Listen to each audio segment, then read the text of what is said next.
What's up, guys? Luke here from Spotlight on Spurs, and today we have a very special guest on. We are welcoming in Mike's to the channel. Obviously, it's his debut. It's probably the first person that's come on who's not a Spurs fan. So, big step for the channel.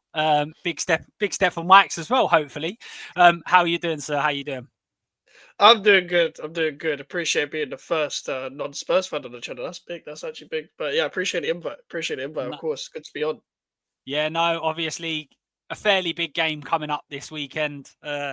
London derby. There's always that little internal row between the fan bases in terms of we feel like it's definitely West Ham's World Cup every year, and I'm sure West Ham fans feel a very similar way for Spurs. It's definitely a big rivalry. How big? Each fan base will debate on that, I'm sure.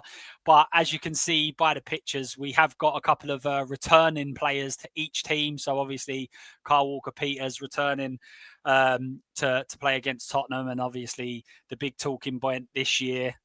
Some West Ham fans were hugely against this. Others said that 55 million was way over what he's worth. So let's just quickly start with Kudus, and what were your thoughts around Spurs? This is the thing. Like, I was very frustrated with him last year, especially in his last season. But I know he's not a bad player, but I think he's very more of the idea rather than the execution. I still Mm, maintain what I said. It's a case of like I don't think he was as dynamic as people think. I think he's very good in the counter-attacking system, very good at running into space. I think he can make impact on that, and I don't think he was happy last year. But mm, I have to say, like, I think West Ham still could have got more money for the guy because of the PR that's around him and because of the amount of clubs that surrounded him every single year. And yes, we made profit, but that's not saying much. We expected to make profit off Mohamed Kudus no matter when he was going to leave. I imagine he was going to leave this summer anyway, even before he actually had a dip in performances. Last season, I said even last year, we're like, we're going to keep him this season, but next year he'll probably leave. It makes sense, just 2 seasons. It would take a lot of money for him to go for the first season. And mm. like if this was last season and someone did get him, it probably would have been about minimum 70 or something ridiculous because we had to reinvest into the squad regardless. No, I don't like him for moving to Tottenham. I wouldn't have liked it if he moved to Chelsea either, to be honest with you, because those were the two clubs that were somewhat mainly interested, but Chelsea didn't want to bid. Tottenham were the only club that actually bidded at the Yeah. time anyway. I don't like the way he's left the club or anything like that, but I do understand why he was upset at the club because I'm upset at the club. So I do still understand that point of view.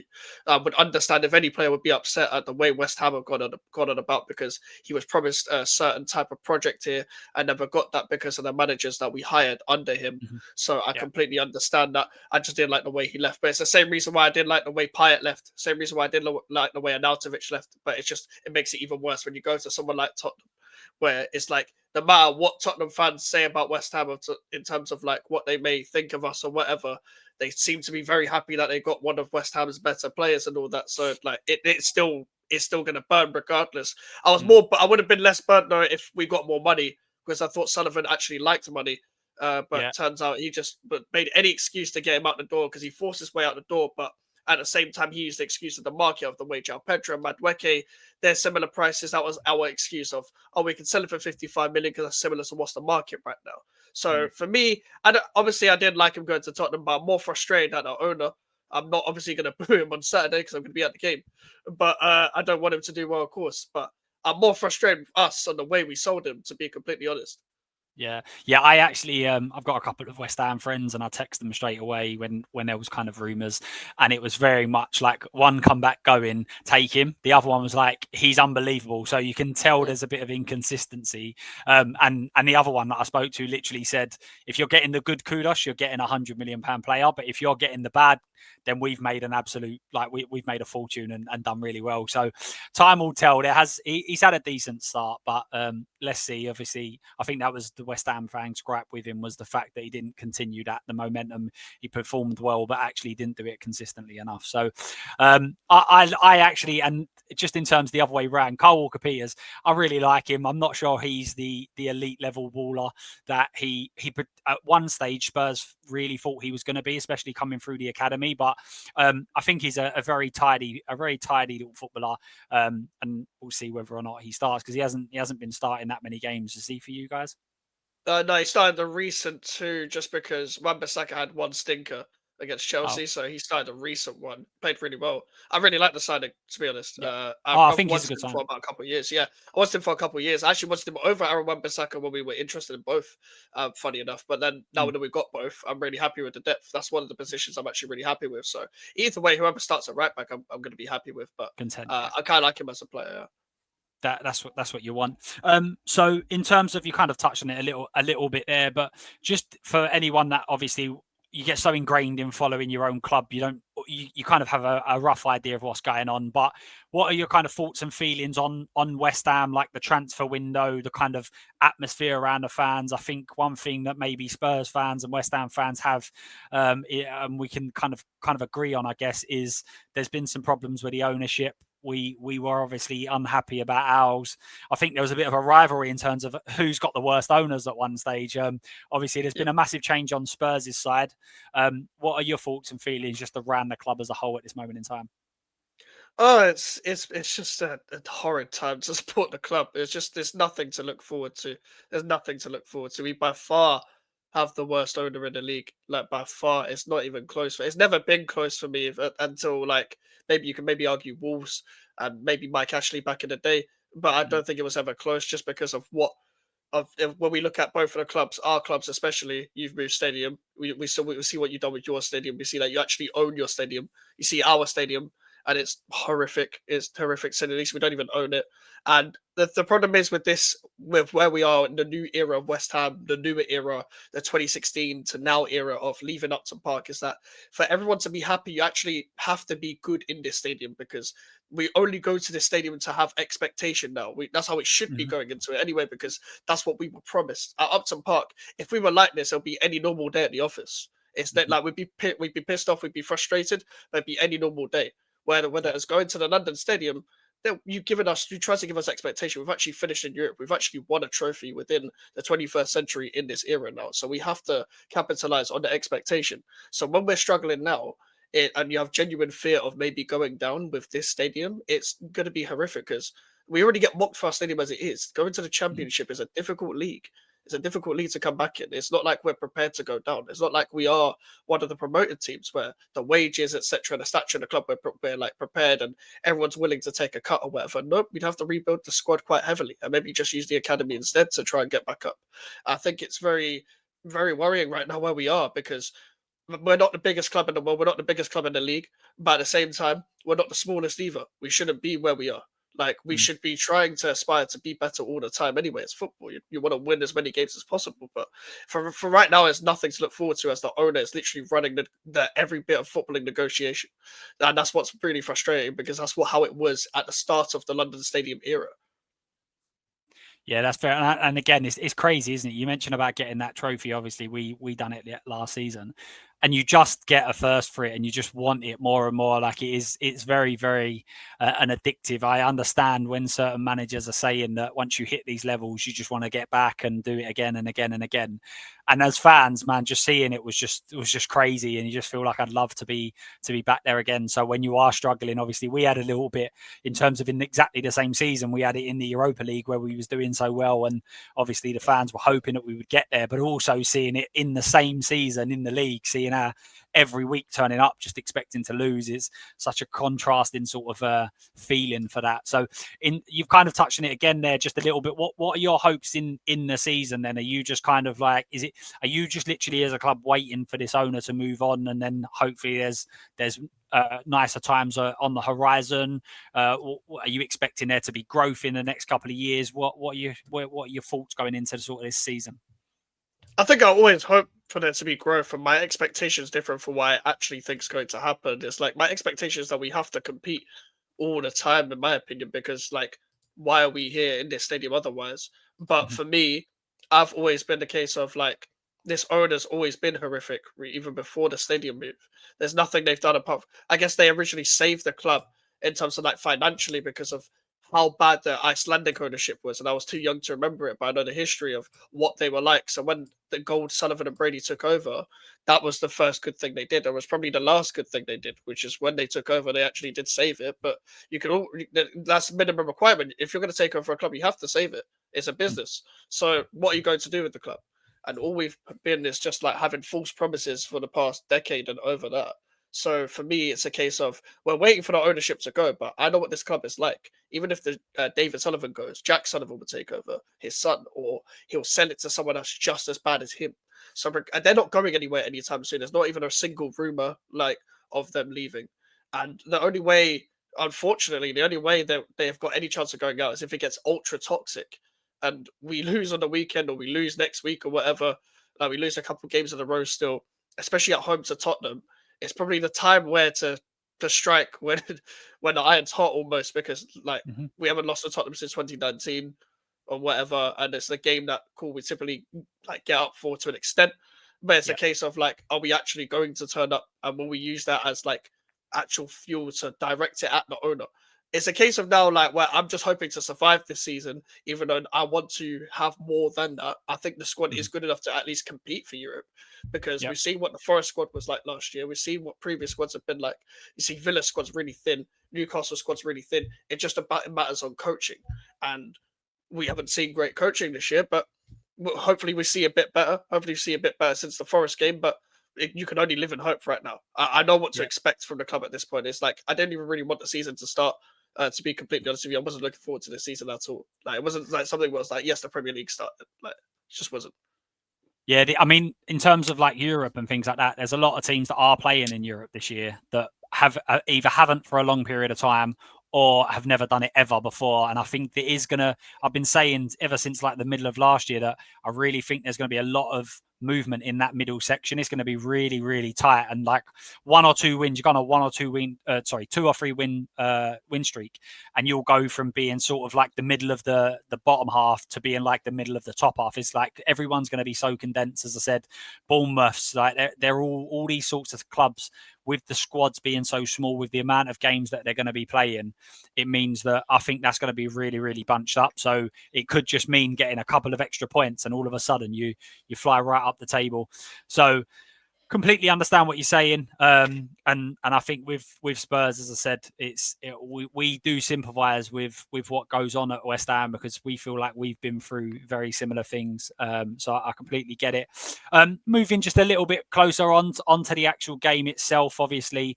What a way to kind of get the season started, if you like. I know you got a massive win last time out, but Nottingham Forest definitely feel like they're in a bit of disarray at the moment. Obviously, Ange has just gone in there, and few other bits and pieces going on that's crazy. In terms of West Ham, who do you think are? I think I already know the answer, but who is the danger man, and then who's most likely to cause Spurs issues? And the reason I've asked that on 2 different questions there is that it might be that actually the best your danger man, for instance, West Ham's pivotal player, he might not be the one you expect to cause the most problems, because Spurs might have, for instance, a fullback that's very, very good in certain situations. So, as I say, I think I already know the answer. I'm sure all the people that are watching probably know the answer, but who's the danger man, and who are you expecting to cause Spurs problems here, in the game this weekend? No shock to anyone, Jared Bowen. No shock to anyone at all. Like literally the most consistent player I've probably seen at West Ham for a while. Him and Declan Rice when he was here. Like I think Bowen will turn up. I know he will turn up, and if we give him the ball, that's the only time we actually doesn't turn up. It's when we actually don't go down the right hand side and cause danger and actually attack. I don't Mhm. really blame him for the most part, because it's not that he can't do any wrong; it's that he doesn't do any wrong. It's like I know who you're playing with. I understand the circumstances you're in. Like so, like I'm not exactly gonna blame you as much. I'd say he's the danger man. I'd say the player that's like gonna turn up, in my opinion, is not even just because Mohamed Kudus is going down his side, it's because of how consistent he's been. And like since he signed as Malik Diouf. Mm. Because Malik Diouf has probably been one of our better signings. We just in general heard a lot of good things about him beforehand. Heard he played good in the England Senegal game. And to be honest, I was very excited to see what he could bring. And Mm. even though left back wasn't a priority for me, because I was very happy with Emerson already, but Yeah. Diouf has been if we can actually be somewhat stable, he could be with us for years, or we can flip him for money to a bigger club for a lot of money, hopefully, if we actually sell properly. And I think Diouf will turn up because he doesn't really put a foot wrong. Very physical, very strong, very good going forward. Can put a cross in as well. He's very good at fullback, very good at wingback. That's all you need. It's very balanced players. Like we always look at fullbacks as either better attacking or defending, but he's very good at both. Yeah, yeah, it could be a good matchup for sure. Obviously, he started quite well for Spurs in terms of goals and assists and everything else last time out. Completely contrast, really, because for us it was one of the worst performances we've seen in a while. It was pretty bad against Bournemouth, and then you guys obviously had your best performance of the season, no doubt. So it'd be quite interesting if we're saying that your left fullback's been in good form, and so's our right winger. Maybe it'll be a bit of a matchup. I also think that Bowen is obviously a great player that everyone can kind of look at and say, I think him up against Jed Spence could be a really, really good battle. There's no player in the whole of the Premier League that I look at and don't think Spence can do a job on. His defensive capabilities, his one-on-one defending is absolutely brilliant. Now I think Bowen's a bit clever. He's clever off the ball. He's clever with his movement. So that brings a different aspect. He's not going to try and stand Jed Spence one-on-one and try and beat him or anything like that. He's going to kind of just create a half a yard, but could be two in a complete opposite ends of the pitch. It could be really a couple of good lineups that we can see how they get on. And then I always like to hear the other side of things in terms of at Spurs, we obviously see these players week in, week out, and we have a feeling on who we think is poor or who we think's good, etc., etc. So I'm interested to know, who do you think, from looking at the Spurs and probably like the 11 that we think probably will play, who do you think is like the weak link in the Spurs sort of first 11 squad? Who do you look at and think, no, he's not up to it, or I don't really think he's as good as people make out? I don't know whether it's controversial because I see a lot of split opinion when I listen to Spurs content creators about this guy, but Pedro Porro for me, like I just feel like at times he can be got at, and Mm-hmm. especially in the back four, I think he's very well suited to a back three anyway because that's how you kind of made his name under like Ruben Amorim at Sporting. I think he's a Mm-hmm. very good crosser. I think he's a very good like technically, but I just think especially with the way Semenyo played against him, for example, I think if we'd be stupid to not put Somerville on quite early in the second half because I don't imagine he'd start due to the fact he's just come back from recent injury. So I think that would have been like a matchup that hopefully, if like it doesn't work out with Bowen coming up against Jed Spence, because I really rate Jed Spence quite highly. Like Mm-hmm. Somerville coming up against Pedro Porro, that should be good for us. Even Mateus Fernandez, like he's not a left winger, but he can do some good things down the left as well. I just think Pedro Porro is almost a weak link when it comes to just you guys outright defending. Like Frank is a very Yeah. organized coach. There's only so much he can do. I think Romero, Van der Ven, Jed Spence, you ain't really got many problems there, in my opinion. But Pedro Porres, like that seems to be the weak link for me. Like you don't. To be fair, with your transfers, we're putting Paulinho in with your front three. Cool, people can say the left winger. Sometimes maybe people might be in 2 months about Richarlison and 2 months about Bentancur, whatever. But I say Pedro Porro is like the actual weak link in terms of if we're going to attack Spurs, that's the player I'm looking at. Yeah, I mean, I think that's a completely valid point. I think that he's one-on-one defending, especially if he's up against someone who's quicker than him. Like, I mean, Semenyo can give anyone a hard time, but I definitely feel that he's improved defensively, but he's a wing back for sure. Like, he's not a fullback. He's not a defensive fullback that you want someone to kind of sit in and kind of like, let's say that a 1-0 lead, for instance. So I definitely can see where you're coming from there. And obviously Somerville, it feels like West Ham are really starting to get onto him and find that he's hopefully, I think he's had quite a lot of injuries recently from what West Ham fans have said. So maybe he can now start progressing, and he seems to be almost like the sort of the star for Jared, really, to be able to kind of bounce off. And funnily enough, I've been saying exactly that about Spurs in terms of it's okay going and getting Kudus, but if you've got no one else with him, then he becomes easy to shut down because there's no one else, and maybe Somerville can provide that. But yeah, no, I completely agree, and I can see where you're coming from with that for sure. And then going on to the other side of things, is there anyone that particularly scares you? And this doesn't have to mean that he's the best player. For instance, it could be that, I don't know, I don't think it's true, but Richarlison may have an outstanding record against West Ham. So is it them? Who's the one player that you really fear? Or do Do you know you? what you? Is there anyone? No, to be fair, you got quite a bit of a choice. To be fair, I'd say I'm gonna say Jed Spence. I'm still gonna say Jed Spence. The reason why I say Jed Spence is because I've always liked Jed Spence. Like I've always liked Jed Spence from like his loan at Forest, and I thought he's bound to go to, funny enough, Tottenham or like Brighton, for example, because I thought maybe a Tariq Lamptey replacement at the time for Brighton, but also Yeah. Conte was at Tottenham at the time, so it only made sense. Obviously, Conte didn't want him, but cool. At the end of the day, like he's a Tottenham player now. He's quite regular. So I've always liked Jed Spence. I've always thought this guy, like, I don't understand really the criticism if you can't really play him. So Mm. like when he does play, he does turn up. He's got a great mentality. People call it arrogance. I think it's the right. He has the right type of arrogance. He's got the mentality to win football matches. He's got the mentality to win trophies and stuff like that as well. I think that's a player that wants to prove people wrong all the time. That's a character I like, and I think Mhm. with him, he's someone I'm afraid of because if when I look at Bowen, for example, I don't really trust. I wouldn't really trust many fullbacks that actually do a job on him 1v1. But if there's anyone that can, I do actually think it's him. Because Yeah. as much as there's some good left backs in the league that come up against Jared Bowen at times, I just think and like Jed Spence with the physicality aspect of things, that could be a really good battle. So I think Mhm. Jed Spence mainly would scare me the most. You've got some good players, but I just look at Jed Spence and I feel like the form he's on right now, but it's not a coincidence. It's not like a flash in a pan. That's just him. That is who Yeah. he is. Yeah, he's improved immensely. I mean, there was a lot of discontent in the Spurs fan base, the fact that he should have been playing a lot more regularly and everything else. I think it's easy to forget that he had several loan spells. None of them worked out. Genoa had a buy option of 7 million and chose not to take it. Like, this isn't, Jed has not been this good. Hmm. He's developed into this good. Do you understand what I'm saying? And Yeah. and to be fair, there's late developers. I mean, Bowen, to an extent, was a late developer. I mean, at 20, I know Yeah. he was hyped up, but it was very much like championship sort of level. And then Spurs were really interested, weren't sure whether he would take the step up. And then all of a sudden, now you look at him, and some players just take that a little bit longer. Kane was the same. Kane took a little bit longer to develop. So, yeah, I completely agree. I think he's a top player. I think he can play in different positions. And as I said, any left winger, similar to what you're saying about Bowen, in terms of you're never worried about who he's coming up against. Same with Spence, on obviously just from a defensive aspect. So I think them two could be. I didn't really consider the left back, being completely honest with you, for Juff, but now thinking about it, them two matchups on as I said, the opposite side of the pitches could end up being really, really good to watch.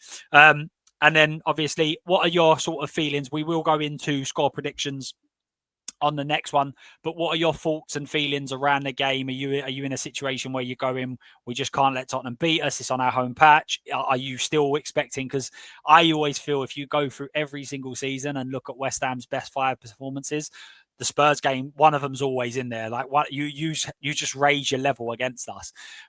What are your feelings around the game? Yeah, I haven't. I don't really feel confident going into any game. If I'm being 100% honest, like I don't. I never feel confident going into any game. It just is. It's just how I've been. But with Tottenham, it's like and yeah, we have a good record technically in terms of like we're unbeaten in a few against Mm, Tottenham. But a lot of those are draws. A lot of those are 1-1 draws, mm, especially of the recent years. And we do turn up, especially at home, like for the most part against Tottenham. Like very occasionally turn up at your ground. But for me, I still don't trust this team into really understanding what even a normal London derby is, let alone coming up against the Tottenham or a Chelsea, one of the ones you look to in the season, maybe be like, okay, I'm looking forward to that. I don't yeah, really think these players understand it enough. I don't think these players have the character to turn up in these type of games.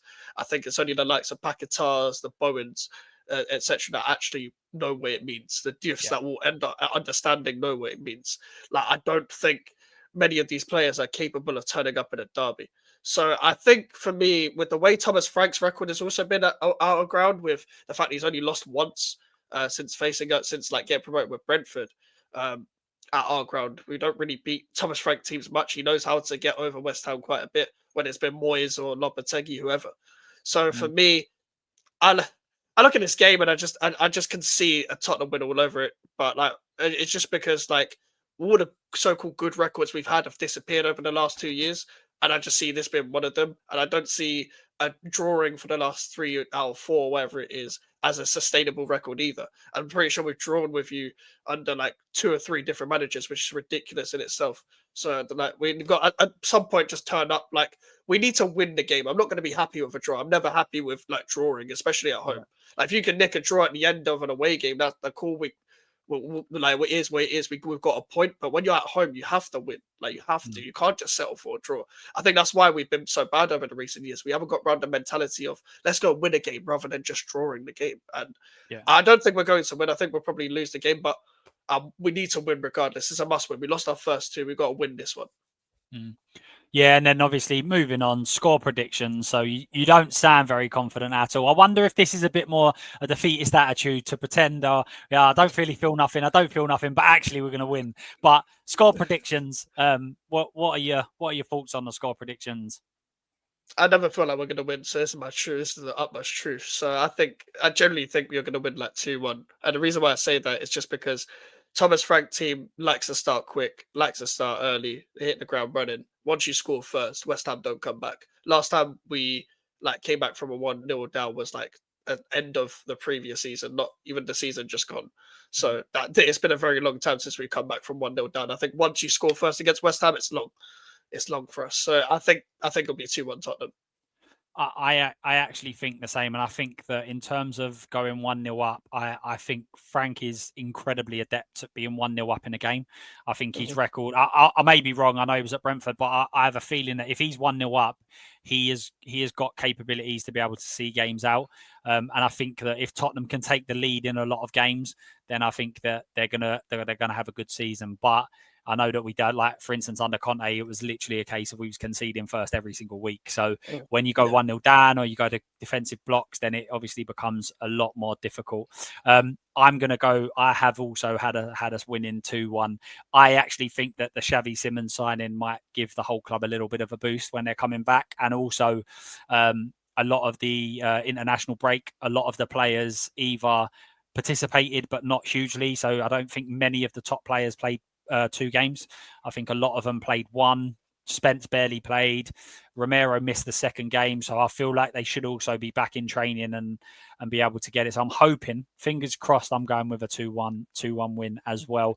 And then the last question of the day is simply, where do you think Spurs and where do you think West Ham will finish in the table? Obviously, there's a lot of games to be played, a lot of injuries to come for Spurs, as they always do. But what are your kind of expectations in the league this coming season? I think originally I had Tottenham 7th and West Ham 13th, but now that the transfer window's ended and the season's gone through, I can see Tottenham finishing 5th. I can see Tottenham finishing 5th. I don't think you're as good as the Arsenal, City, Chelsea, Liverpool, or even though City have done what they've done recently. I just think overall, maybe just miss out, but you never know. I would not be surprised if Tottenham did make it into the top 4, just because I really rate Thomas Frank. I think he's a great balanced coach, so I wouldn't be surprised. With West Ham, I said 13th just because we upgraded in the goalkeeping situation, and we see what's happened with the goalkeeper start. But I think West Ham will probably finish 15th, and we just about survive, maybe. But I wouldn't be surprised if we got relegated either, to be completely honest with you. But if we don't survive this season, you'll probably never see us again. That's the problem I have. So we have to survive this season. I would definitely say I think the clubs that have come up this year have given it a proper go, and not just spent a lot of money. I think a lot of the players that they've brought in have been top players. I mean, to come up as being a Sunderland, say, and bringing in Xhaka and players like that, it's definitely. I think the Premier League, especially after, I think it's the last 2-3 seasons where the 3 have come up, have gone down. I think the Premier League clubs have almost gone, well, we're never really, even Spurs last year, it was like, we were never in danger of going down, because if that was happened, then we would have started playing our first 11 as opposed to our backup 11 in the games.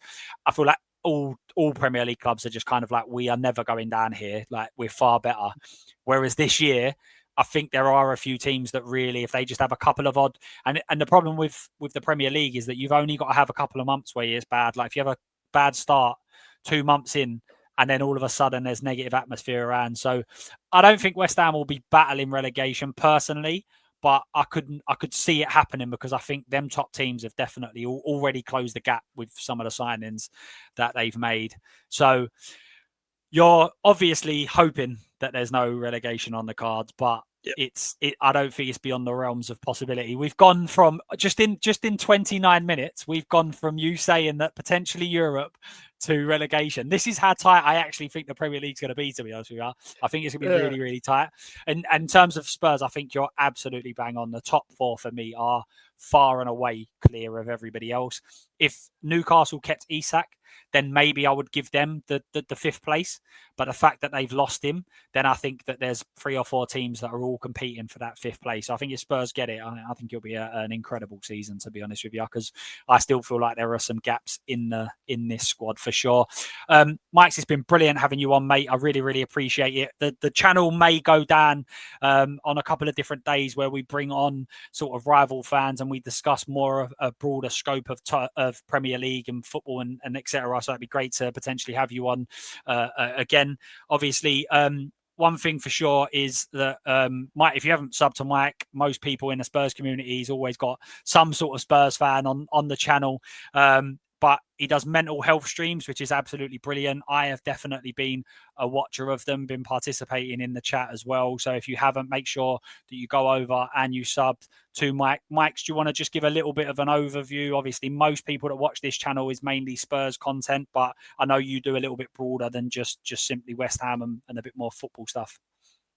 Yeah, because West Ham do my head in. Like, I like to do other stuff as well. So, like, I go live pretty much 4 times a week minimum in the weekdays, and obviously on the weekend for either watching or go live match reaction. So, whenever we do bonus streams as well, whenever there's something else to talk about, we like to do that as well, whether it's something fun or something serious like mental health streams. Did that over the summer quite a bit, but in the future we'll definitely do some more because I feel like it's very important to raise awareness on that as well. But that's why I do other stuff as well. Definitely some more gaming over the next few months as well. I think as well we're just trying to branch out as much as possible, trying to get as many streams done as much as possible as well, because we're trying to grow the channel rapidly.